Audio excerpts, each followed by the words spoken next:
Hi, everybody. My name is Janique. I go by Jan. Hi, I'm Diane. Thank you for joining us on our first video. So the first question is, what does the name Happy Core mean? Why don't you take this one?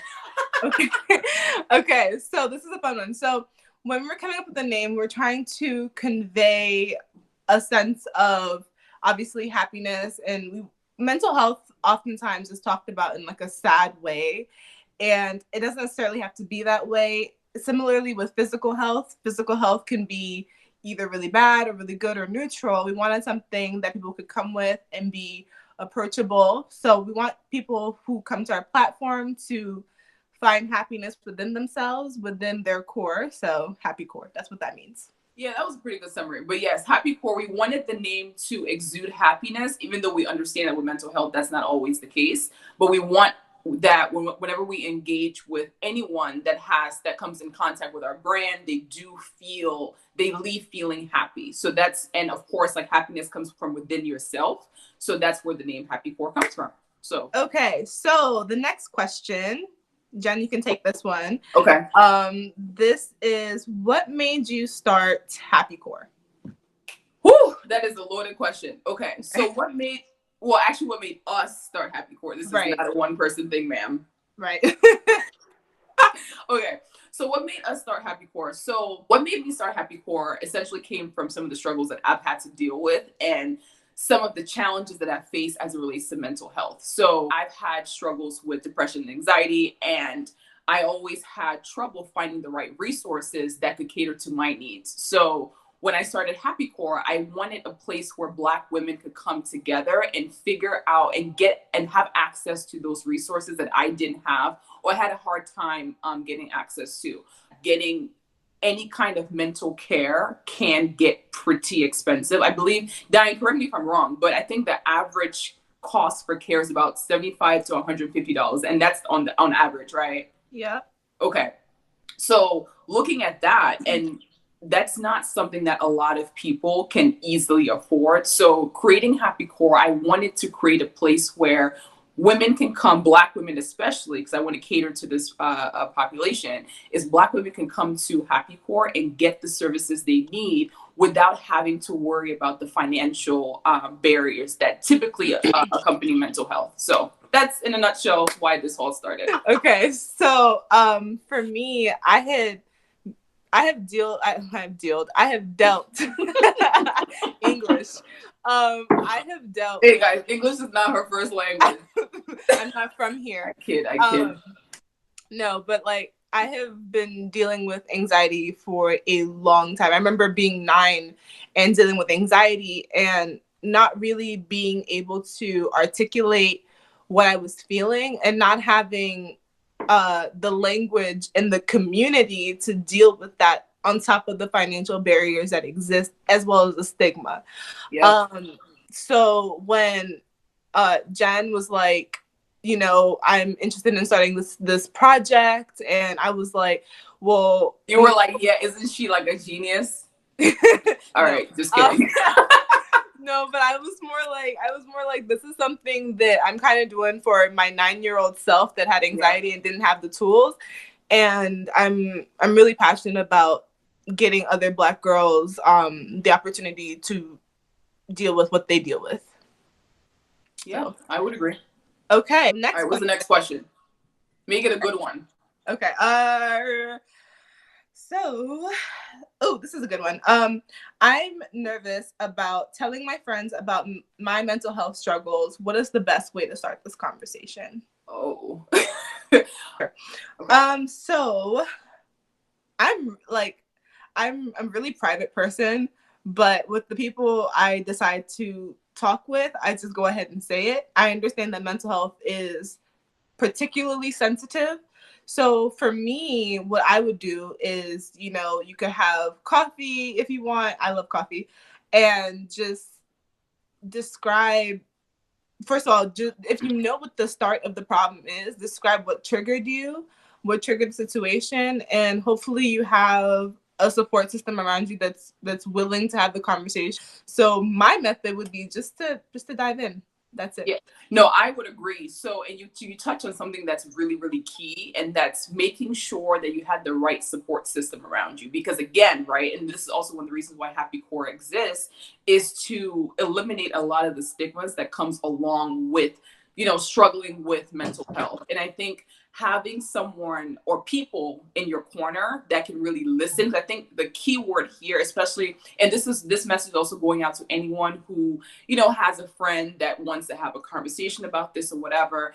I think the key here is having people around that can listen, because I think a lot of the time with people who have these mental health struggles, and I'll speak from my perspective, right? Just struggling with depression and anxiety, I think it's something that we don't want to burden our friends. We don't want to burden our family. So a lot of the time we do keep it in. So I've been super, super, super thankful and lucky that I have friends and family who are very supportive when I'm going through times that are challenging, and they're able to just listen and, just hear me out, and just be an ear and a shoulder for me to cry on if I need that. So I think that's very important.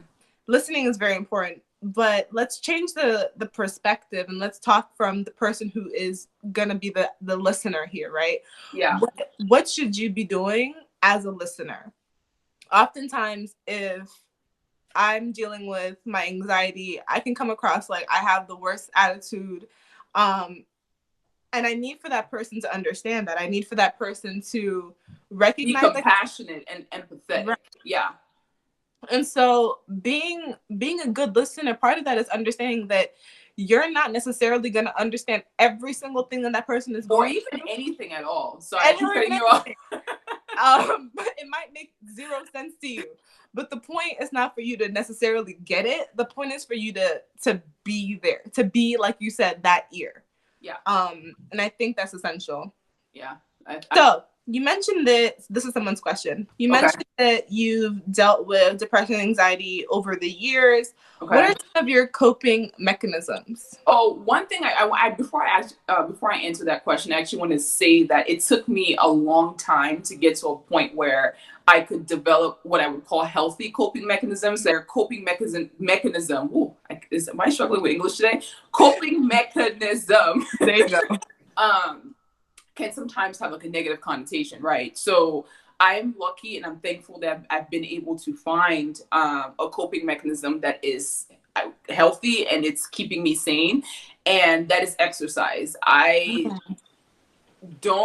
cannot say, because I think that might be a misconception for people who know me, that I like to exercise. I don't. But it gets me to a place where I think one of the things that people who struggle with anxiety, and again, speaking from just my perspective, is just feeling like you don't have a sense of control over what's going on in your life, right? So I think being able to exercise and work out gives me that sense of control. And endorphins, I mean, this is scientifically proven. Endorphins boost your mood. They make you happy. So in the moment, or even before I go to work out, I don't necessarily feel, I'm not like, yeah, let's go work out. Like, I'm not like, I'm not feeling that way. But once I get in the gym, it's like I'm in my own world. I have control over what's going on around me. So it's great. So I work out. I try to work out 3 to 4 times a week. Yeah, that's my coping mechanism. Okay, so yours though. Okay, yeah. So let's dive into what I do. So I love to read, and reading is almost meditative for me. Yeah. So that's something I like to start my day off with, and I try to end my day off with as well.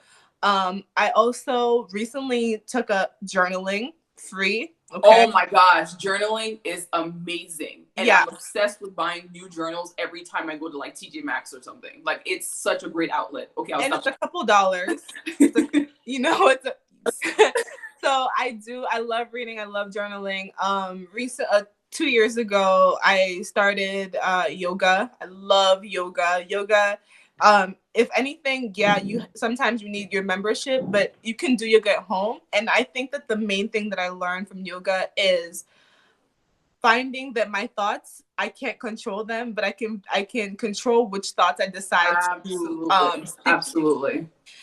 Okay, so we've got some more. So another person, before I answer this question, before I say the question, I'm going to point out that my sister and I are not mental health professionals. Oh, yes, we are not professionals at all. We are speaking primarily from our experiences. So please do not take this as gospel, because it is not. Yeah. So again, just take it with a grain of salt. So another question that we got was, how do I know I have a mental health illness, right? Yeah. Do you want to take that one? Yeah, I mean, so for me, right, I think it was one of those things where, again, there are a lot of stigmas associated with anything related to mental health. So for me, it was really hard for me to, I guess, accept the fact that I may be struggling with something. Yeah. So one of the things that I started noticing was my mood changes. My mood would change a lot. I lost a lot of weight.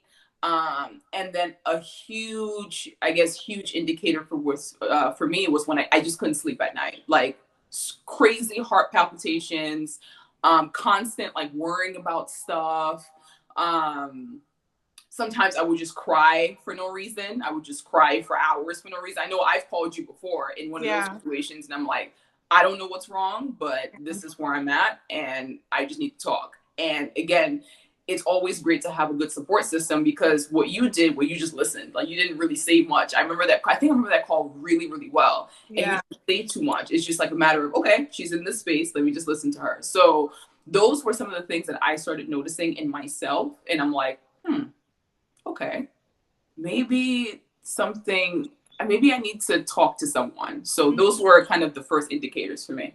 I guess the whole diagnosis thing still scares a lot of people. And I know it scared me in the beginning, because I'm like, oh man, okay, I'm going to sit here, I'm going to talk about my problems, my issues, and I'm going to leave here with like a label on my forehead, right? And I think that was one of the things that I was concerned about. But as I've grown in this kind of space and on this, gosh, I'm going to say it, journey to wellness, it's something that I honestly embrace. Like, if someone was to ask me like, hey, what are you struggling with? I will tell you immediately, this is what, I struggle with, I every now and then, and I'll talk to that person. But I think one of the biggest barriers for me as well was trying to avoid a label. Like, I didn't want to be labeled as someone who has this, or they have that, or has been clinically diagnosed with this. So that was another thing too that I was like scared of. But anyway. So, yeah, that's huge. So to summarize, because we said a lot, for me, right, I think you're in agreement that a mental health illness, or you know that you're not right if like you're getting your day interrupted. If you can't function without having hiccups, then we should go get it checked out. Yep. Another question that we got is, how do I handle having a mental illness?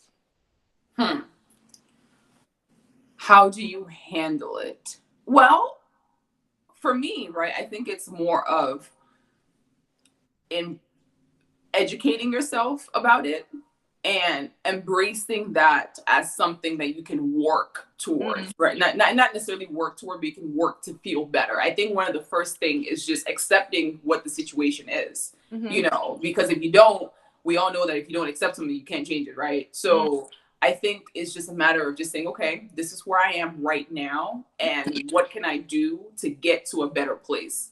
So did I answer the question? I think you did. Okay. So another good question. So I'm trying to like group these questions into like categories of related questions. Look at you, organized. Thanks. So the next question is, what are the resources or tools that I can use if I have a mental health illness? Can I take this one? Of course. Yay.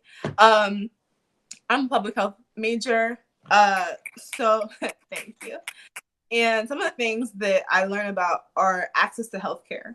And a lot of times we don't know where to go to get the care that we need. How do we find therapists, counselors, psychiatrists that can can speak to our needs, right? Yes, That's who are culturally competent. That is a huge thing. Exactly. Huge thing. Yeah. So, first of all, that this harkens back to our first question. Why are we doing this? Yep. We want to be the resource, okay? We want it to be that when you come to Happy Core, you know that you're gonna find a culturally competent therapist, counselor Absolutely. that's within your budget. You know what I'm saying? Like, it's hard out here. So, to answer that question, you can talk to your PCP, your primary care physician. You can come to Happy Core because we have therapists now. Hey, also the internet.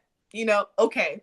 When I say that, no, but let's be careful though with that one, because Google can tell you a lot of things. Because I know Google has told me a lot of things that were not true. So the internet's a great thing because there's so much information out there that you can end up not feeling alone. You can realize that your anxiety, your depression, or whatever it is that you're going through, you are most likely not the only one going through it. And for me, that's comforting. So don't go out here and listen to everything that everybody's saying, but understand that there are people out there that understand kind of where you're at. Right. So, and I think, like you mentioned, right, I think a great first step is, typically your primary care doctor, because they can tell you and point you to resources that are trustworthy. So I think that wasn't the route that I took. I just went to Dr. Google, and luckily for me, I found the right resources that pointed me to, a great therapist. And that's where I started my journey. But just because there's so much information out there that sometimes is not accurate, I think starting with your doctor, especially if you have that relationship with your doctor as well, I think that's a great place to start. If you have friends that can help you through this, if you have friends that are supportive, because you never know what people know, right? You never know what your friend may have gone through and not told you. You never know who they know. So, but just be careful about the resources that you seek to get information from. Another question that we got, which I think is super important to understand who we are, is why are we focusing on Black women and girls? That's a fantastic question. We are focusing on Black women and girls. Number one, because that is the experience that we have. I'm a Black woman. I have been a Black girl. I know that as Black women, we carry so much. And I feel that as a Black woman, even though we carry so much, I don't feel like a lot of people are caring for us. And I also know that Black women have these incredibly wide health disparities that affect us, and so little resources available to address it. Okie dokie, second to last one here. So this one says, why do you think a lot of people in the African community are silent about mental health issues despite the alarming suicide rates? So I think, again, I'm going to speak from my experience because I am not obviously, I'm not sure why I said that. It's not obvious. But I am a Cameroonian woman, so obviously that makes me African. So I have perspective on this. So 237, baby. Sorry. Okay. Sorry. Wow. Okay. See, this is what I'm saying. You're gonna see a lot of this weirdness, But let's. Okay. Go ahead. Okay. So, what was the question again? Oh, why are mental health issues silent in the African community? Well, so I'll start with this, right? I think we're doing a much better job from where we started, which was I would say at ground zero. I think we're doing a much better job about trying to get the conversation started. I think we have a much longer way to go. I think, excuse me, I think the silence is there because we don't grow up, and our parents didn't grow up in an environment where that's a conversation that's common. There are a lot of misconceptions, among people in our community about what is even the definition of mental health. Like, what does that even mean? Because I know I was to have a conversation with someone who's, a generation older than myself, right? That some of the things that I would say may not resonate because, again, that's not the environment that they were raised in. So I think there's the shame attached to it. And then there's also the history where we are so deeply rooted in our faith where Mhm. we rely a lot on the church and just faith in general to get us through a lot of difficult times in our lives. So that also might play into it because I know for a fact I've heard, okay, go pray to God and and he'll help you through whatever you're going through. So I think our people rely a lot on religion to get us through our struggles. And then there's a huge stigma in the African community that is going to take a while to break, but that's why we're here. So can I add something to that? Yeah. So I think a lot of the conversation around anything is shaped around the language that exists, right? Okay. And I know that, like, in Pidgin, which if you're West African, you know. Oh, please don't try. Please don't try. I'm not going to. We know we're not gonna. We know you can't. Don't do it. If you know, you know. But if you don't, hi, we're West African. But anyway, we're West African, and she's the one who can't speak Pidgin. But let's move on. I understand it. That's not the point. The point is, I understand. 50% doesn't count. Okay, whatever. The point is, what is the word for mental health? Jen, chime in. You know what? Oh, actually, I do know the word, and I don't want to say it because it's Chris, right? It is, right? And that's very offensive. But that's the perception that we have of it. Right. And what does Chris mean? Chris means crazy. Yeah. It means crazy. So that means that if you are suffering from a mental health condition of any kind whatsoever, you're crazy. Yeah. But that's a really good point. I didn't even think about that. That could be depression, that could be schizophrenia, that could be PTSD. It could be anything. Anything, and you're crazy. And so how do you begin to have a conversation with people if you don't have the language to talk about it? Because in my opinion, the first step to healing is naming, and we have no for depression. Yes! So that's how I feel. That might be why.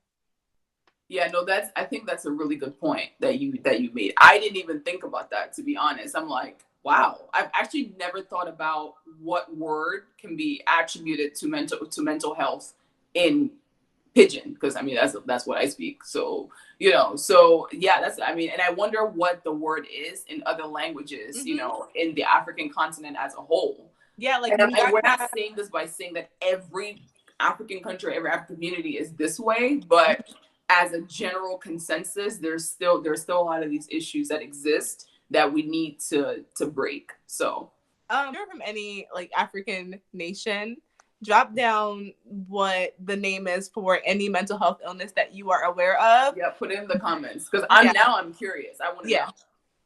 We are curious. Okay, so the last question is, this person asked that, how do you feel, or do you feel that as a Black woman, dating a different race makes you less Black? Ooh, that's a good question. Jen? With all your years of expertise, go ahead. So I don't have any direct experience with that, right? Mm-hmm. However, I don't think dating outside of your race makes you less Black. First of all, what does less Black even mean? Because dating out of your race, does that strip you of your skin color? No. Does that strip you of your culture? No. I think it's an opportunity where two people can come together. One, I think the most important thing here is the love and respect between both of those individuals, right? Whatever you look like, that's no. So the whole the idea of being less Black because you're dating someone out of your race, I don't believe that's valid. I think it's a great opportunity where two people who, again, love and respect themselves can come together. You can share your culture, but it doesn't take away from who you are. That's my 2 cents on it. So I have a little bit of experience here. I'm in an interracial relationship. So I do not obviously believe that me dating someone who is non-Black makes me less Black, because I am not attached to him at the Are you still not eating jollof rice? I am still eating jollof rice. So what I was going to say is, I'm not attached to my partner, okay? So when I leave the room, the Yep. racists are still going to see me as a Black woman, and they're going to Exactly. treat me accordingly. Yep. They're not going to be like, oh, who's your partner? You know, are they white? Are they Asian? Like, who are they? Yeah, You it's know? not like you magically transform into whatever your partner is when you're in the room. You know what I mean? So like, yeah. So the answer is no, ma'am. I do not believe that you dating a non-Black person makes you less Black. Yeah, I don't think so either. I want to take the opportunity to thank everyone. We will be having these kinds of discussions periodically, along with our series that we will release via YouTube and Instagram TV. But again, just thank you so much for your support. If you have any questions that you want to ask, by all means, send us a DM on our account at My Happy Core on Instagram, and we will get back to you as soon as we can. Thank you guys so much for the outpour. All of this just makes us want to do more, and we're hopefully going to do more Ask Us Anything videos. But definitely we're going to be doing more videos that talk about mental health, either directly or indirectly. So please stick around for that. Again, thank you so much. Yes. Oh, and our website is coming soon. So yes. We will be launching our website within the next 2 weeks. And at that point, you will be able to, if there's anybody that you know, whether it's you or if you or anybody you know needs assistance, please don't hesitate to reach out to us. Even now, send us an email, info@myhappycore.com. Or once the website launches, there will be an area where you can submit your application. We will give you more information about how you can go about getting help. But please, if there's anybody you know that could use this service, do not hesitate to pass on the information. And on that note, we are signing off, baby.